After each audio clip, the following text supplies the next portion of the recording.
नमस्कार, welcome to career education. Career education में आप सभी का स्वागत है। दोस्तों, आज हम लोग प्रैक्टिस सेट 12 पर बात करेंगे, जिसमें railway NTPC and group D का प्रीवियस ईयर क्वेश्चन रहेगा।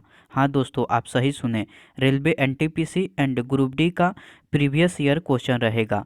दोस्तों, इस चैनल पर टोटली प्रीवियस ईयर क्वेश्चन कराया जाता है। तो अगर आपको प्रीवियस ईयर क्वेश्चन का तैयारी करना है तो इस चैनल को सब्सक्राइब कर करके इस चैनल से जुड़िए और आप मेरे साथ प्रीवियस ईयर क्वेश्चन का तैयारी कीजिए। ओके दोस्तों, चलिए बिना देरी किए हुए क्वेश्चन देखते हैं। एक नंबर क्वेश्चन कह रहा है, हाँ, एक नंबर क्वेश्चन कह रहा है कि गति का प्रसिद्ध नियम डैश ने दिया था। गति का प्रसिद्ध नियम डैश ने दिया था। किसने दिया था दोस्तों? तो गति का प्रसिद्ध नियम न्यूटन ने दिया था। किसने दिया था दोस्तों? तो न्यूटन ने दिया था। तो ऑप्शन बी जो है वो आपका सही उत्तर हो जाएगा। दोस्तों, मैं एक क्वेश्चन 2 बार 3 बार रिपीट करूँगा ताकि आपको क्वेश्चन याद हो जाए। मेरा उद्देश्य यही है कि आपको क्वेश्चन याद करा दूँ। ओके दोस्तों, चलिए नेक्स्ट क्वेश्चन देखते हैं। नेक्स्ट क्वेश्चन कह रहा है कि एक निकाय के संवेग में परिवर्तन की दर डैश के समानुपाती होती हैं। किसके समानुपाती होती हैं? तो लागू बल के समानुपाती होती हैं। किसके समानुपाती होती हैं दोस्तों? तो लागू बल के समानुपाती होती हैं। तो ऑप्शन बी जो है वो आपका सही उत्तर हो जाएगा। मैं क्वेश्चन फिर रिपीट कर दे रहा हूँ। क्वेश्चन कह रहा है कि एक निकाय के संवेग में परिवर्तन की दर डैश के समानुपाती होती हैं। किसके समानुपाती होती हैं? तो लागू बल के समानुपाती होती हैं। तो ऑप्शन बी जो है वो आपका सही उत्तर हो जाएगा। ओके दोस्तों, नेक्स्ट क्वेश्चन देखते हैं। नेक्स्ट क्वेश्चन कह रहा है कि न्यूटन के गति के नियमों का प्रकाशन वर्ष क्या था। हाँ दोस्तों, न्यूटन के गति के नियमों का प्रकाशन वर्ष क्या था? तो 1687 ईस्वी था। कब न्यूटन के नियमों का प्रकाशन हुआ था दोस्तों? तो 1687 ईस्वी में न्यूटन के गति के नियमों का प्रकाशन हुआ था। तो ऑप्शन डी जो है वो आपका सही उत्तर हो जाएगा, यानी कि 1687 ईस्वी। ओके दोस्तों, नेक्स्ट क्वेश्चन देखते हैं। नेक्स्ट क्वेश्चन कह रहा है कि एक राइफल से गोली चलाई गई। हाँ दोस्तों, एक राइफल से गोली चलाई गई। यदि राइफल बिना किसी रोक के पीछे की ओर आती है तो राइफल की गतिज ऊर्जा क्या होगी? मैं क्वेश्चन फिर रिपीट कर दे रहा हूँ। क्वेश्चन कह रहा है कि एक राइफल से गोली चलाई गई। यदि राइफल बिना किसी रोक के पीछे की ओर आती है तो राइफल की गतिज ऊर्जा क्या होगी?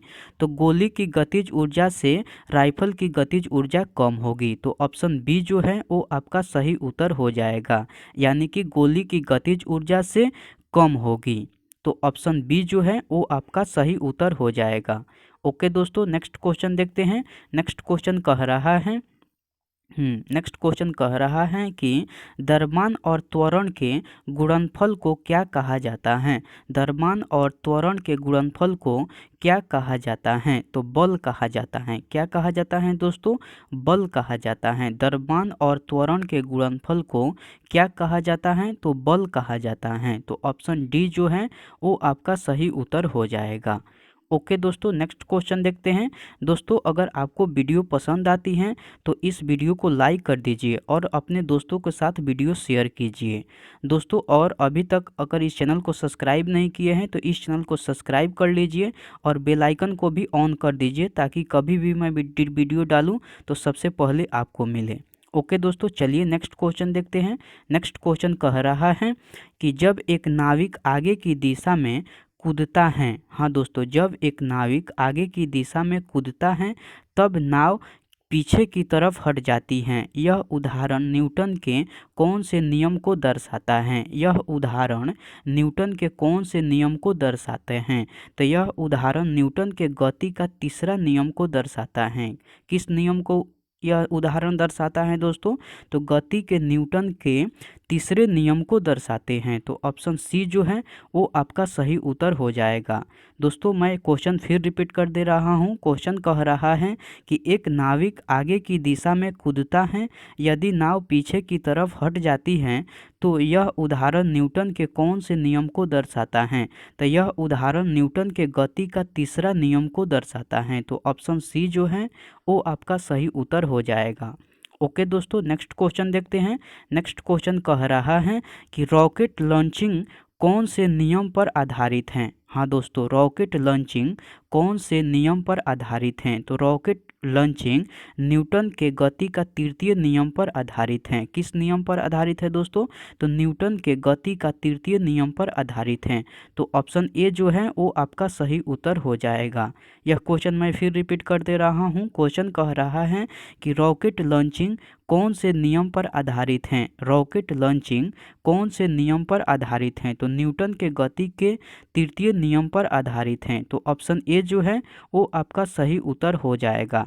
दोस्तों, यह क्वेश्चन कितना इम्पोर्टेंट है आपको यहाँ से पता चल जा रहा होगा, क्योंकि यह क्वेश्चन देखिए कितना बार एग्जाम में रिपीट किया है। तो आप एक एक सवाल का इम्पोर्टेंट समझिए और एक एक सवाल अच्छे से पढ़िए ताकि आपको याद हो जाए, क्योंकि एक एक सवाल आपके लिए इम्पोर्टेंट है। ओके दोस्तों, चलिए नेक्स्ट क्वेश्चन देखते हैं। नेक्स्ट क्वेश्चन कह रहा है नेक्स्ट क्वेश्चन कह रहा है कि दोनों वस्तुओं के मध्य का बल हमेशा बराबर और विपरीत होता है। यह विचार न्यूटन के किस नियम के रूप में दिया गया है? यह विचार न्यूटन के किस रूप में दिया गया है? तो न्यूटन के गति का तीसरा नियम में दिया गया है। यह विचार न्यूटन के गति का तीसरा नियम में दिया गया है। तो ऑप्शन ए जो है वो आपका सही उत्तर हो जाएगा। यह क्वेश्चन मैं फिर रिपीट कर दे रहा हूँ। क्वेश्चन कह रहा है कि दोनों वस्तुओं के मध्य का बल हमेशा बराबर और विपरीत होता है। यह विचार न्यूटन के किस नियम के रूप में दिया गया है? तो यह विचार न्यूटन के गति का तीसरे नियम में दिया गया है। यह विचार न्यूटन के गति का तीसरा नियम में दिया गया है। तो ऑप्शन ए जो है वो आपका सही उत्तर हो जाएगा। ओके दोस्तों, नेक्स्ट क्वेश्चन देखते हैं। नेक्स्ट क्वेश्चन कह रहा है कि जब स्थिर बस चलना प्रारंभ करती हैं तो उसमें खड़े व्यक्ति पीछे की दिशा में गिर जाते हैं। निम्नलिखित में से कौन सा नियम इस परिस्थिति की व्याख्या करता है? निम्नलिखित में से कौन सा नियम इस परिस्थिति की व्याख्या करता है? तो न्यूटन के गति का प्रथम नियम इस परिस्थिति की व्याख्या करता है। तो ऑप्शन ए जो है वो आपका सही उत्तर हो जाएगा, यानी कि न्यूटन के गति का प्रथम नियम। ओके दोस्तों, नेक्स्ट क्वेश्चन करने से पहले यह क्वेश्चन मैं फिर रिपीट कर दे रहा हूं ताकि आपको क्वेश्चन याद हो जाए। यह क्वेश्चन एग्जाम में रिपीट करने की मैक्सिमम चांस है, इसलिए मैं क्वेश्चन फिर से रिपीट कर दे रहा हूँ। क्वेश्चन कह रहा है कि जब स्थिर बस चलना प्रारंभ करती हैं तो उसमें खड़े व्यक्ति पीछे की दिशा में गिर जाते हैं। निम्नलिखित में से कौन सा नियम इस परिस्थिति की व्याख्या करता है? तो न्यूटन के गति का प्रथम नियम इस परिस्थिति की व्याख्या करता है। तो ऑप्शन ए जो है वो आपका सही उत्तर हो जाएगा। ओके दोस्तों, नेक्स्ट क्वेश्चन देखते हैं। नेक्स्ट क्वेश्चन कह रहा है कि जब बंदूक से गोली छोड़ी जाती है तो बंदूक विपरीत दिशा में धक्का लगाती हैं। यह न्यूटन के किस नियम का उदाहरण है? मैं क्वेश्चन फिर रिपीट कर दे रहा हूँ। क्वेश्चन कह रहा है कि जब बंदूक से गोली छोड़ी जाती है तो बंदूक विपरीत दिशा में धक्का लगाती हैं। यह न्यूटन के किस नियम का उदाहरण है? तो यह न्यूटन के गति का तृतीय नियम का उदाहरण है। किस नियम का उदाहरण है दोस्तों? तो न्यूटन के गति का तृतीय नियम का उदाहरण है। तो ऑप्शन बी जो है वो आपका सही उत्तर हो जाएगा। ओके दोस्तों, नेक्स्ट क्वेश्चन देखते हैं। नेक्स्ट क्वेश्चन कह रहा है कि बल की परिभाषा को किसके आधार पर व्याख्यायित किया जा सकता है? बल की परिभाषा को किसके आधार पर व्याख्यायित किया जा सकता है? तो बल की परिभाषा को न्यूटन के गति के पहला नियम के आधार पर व्याख्यायित किया जा सकता है। किसके आधार पर व्याख्यायित किया जा सकता है दोस्तों? तो न्यूटन के गति का प्रथम नियम के आधार पर व्याख्यायित किया जा सकता है। तो ऑप्शन बी जो है वो आपका सही उत्तर हो जाएगा। ओके दोस्तों, नेक्स्ट क्वेश्चन देखते हैं। एक ऊंची छलांग लगाने वाला व्यक्ति ऊंची छलांग से पहले कुछ समय तक दौड़ता है ताकि डैश का जड़त्व उसे लंबी छलांग लेने में मदद करे। तो उसे गति का जड़त्व उसे लंबी छलांग लेने में मदद करे, इसलिए वह व्यक्ति पहले दौड़ता है। तो आपका ऑप्शन डी जो है वो सही उत्तर हो जाएगा, यानी कि गति का जड़त्व। मैं क्वेश्चन फिर रिपीट कर दे रहा हूँ। क्वेश्चन कह रहा है कि एक ऊंची छलांग लगाने वाला व्यक्ति ऊंची छलांग से पहले कुछ समय तक दौड़ता है ताकि डैश का जड़त्व उसे लंबी छलांग लेने में मदद करे। तो गति का जड़त्व उसे लंबी छलांग लेने में मदद करे। तो ऑप्शन डी जो है वो आपका सही उत्तर हो जाएगा। ओके दोस्तों, नेक्स्ट क्वेश्चन देखते हैं। नेक्स्ट क्वेश्चन कह रहा है कि किसी स्थिर वस्तु के स्थिर रहने या गतिशील वस्तु के गतिशील रहने की प्रक्रिया कहलाती है। क्या कहलाती हैं? तो जड़त्व कहलाती हैं। क्या कहलाती हैं दोस्तों? तो जड़त्व कहलाती हैं। क्वेश्चन मैं फिर रिपीट कर रहा हूँ क्योंकि क्वेश्चन इंपॉर्टेंट है। किसी स्थिर वस्तु के स्थिर रहने या गतिशील वस्तु के गतिशील रहने की प्रक्रिया कहलाती हैं। क्या कहलाती हैं?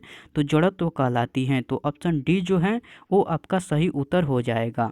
ओके दोस्तों, नेक्स्ट क्वेश्चन देखते हैं। नेक्स्ट क्वेश्चन कह रहा है कि किसी दोलक द्वारा एक आयाम पूरा करने में लिया गया समय क्या कहलाता है? किसी दोलक द्वारा एक आयाम पूरा करने में लिया गया समय क्या कहलाता है? तो आवर्त कहलाता है। क्या कहलाता है दोस्तों? आवर्त कहलाता है। तो ऑप्शन बी जो है वो आपका सही उत्तर हो जाएगा। ओके दोस्तों, नेक्स्ट क्वेश्चन देखते हैं। नेक्स्ट क्वेश्चन कह रहा है कि झूले पर बैठे लड़के की गति डैश होती है। झूले पर बैठे लड़के की गति डैश होती है। क्या होती हैं? तो आवर्ती होती हैं। झूले पर बैठे लड़के की गति डैश होती है। क्या होती हैं दोस्तों?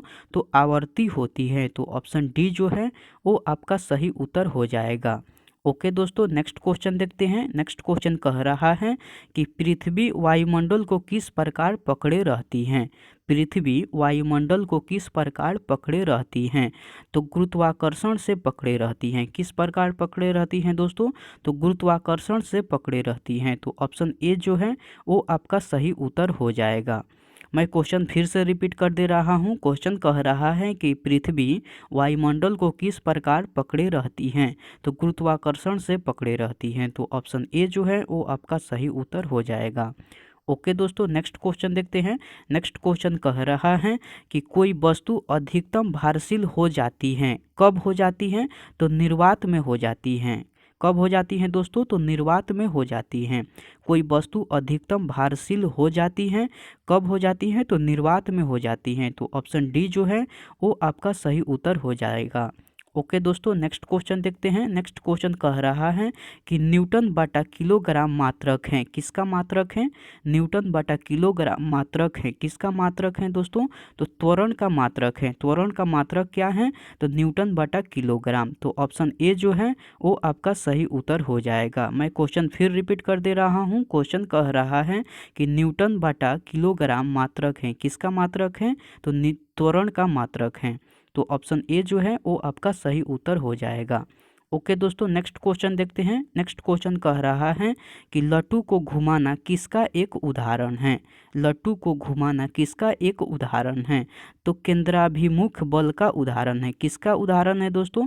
तो केंद्राभिमुख बल का उदाहरण है। तो ऑप्शन ए जो है वो आपका सही उत्तर हो जाएगा। मैं क्वेश्चन फिर से रिपीट कर दे रहा हूँ। क्वेश्चन कह रहा है कि लट्टू को घुमाना किसका एक उदाहरण है? तो केंद्राभिमुख बल का उदाहरण है। तो ऑप्शन ए जो है वो आपका सही उत्तर हो जाएगा। ओके दोस्तों, नेक्स्ट क्वेश्चन देखते हैं। नेक्स्ट क्वेश्चन कह रहा है कि रोलर कोस्टर की सवारी में रोलर कोस्टर की सवारी में कौन सा बल कार्य करता है? हाँ दोस्तों, क्वेश्चन कह रहा है कि रोलर कोस्टर की सवारी में कौन सा बल कार्य करता है? तो अभिकेंद्रीय बल कार्य करता है। कौन सा बल कार्य करता है? तो अभिकेंद्रीय बल कार्य करता है। रोलर कोस्टर की सवारी में कौन सा बल कार्य करता है? तो अभिकेंद्रीय बल कार्य करता है। तो ऑप्शन बी जो है वो आपका सही उत्तर हो जाएगा। ओके दोस्तों, नेक्स्ट क्वेश्चन देखते हैं। नेक्स्ट क्वेश्चन कह रहा है कि जब कोई वस्तु एक समान वृत्तीय गति से घूर्णन करती है तो प्रत्येक बिंदु पर इसका डैश बदल जाती है। क्या बदल जाती हैं? तो वेग बदल जाती हैं। प्रत्येक बिंदु पर इसका डैश बदल जाती हैं। क्या बदल जाती हैं दोस्तों? तो वेग बदल जाती हैं। तो ऑप्शन बी जो है वो आपका सही उत्तर हो जाएगा। ओके दोस्तों, नेक्स्ट क्वेश्चन देखते हैं। नेक्स्ट क्वेश्चन कह रहा है कि यदि एक साधारण लोलक की लंबाई बढ़ा दी जाए तो इसका आवर्तकाल क्या हो जाएगा? तो आवर्तकाल भी बढ़ जाएगा। तो ऑप्शन ए जो है वो आपका सही उत्तर हो जाएगा। मैं क्वेश्चन फिर से रिपीट कर दे रहा हूँ।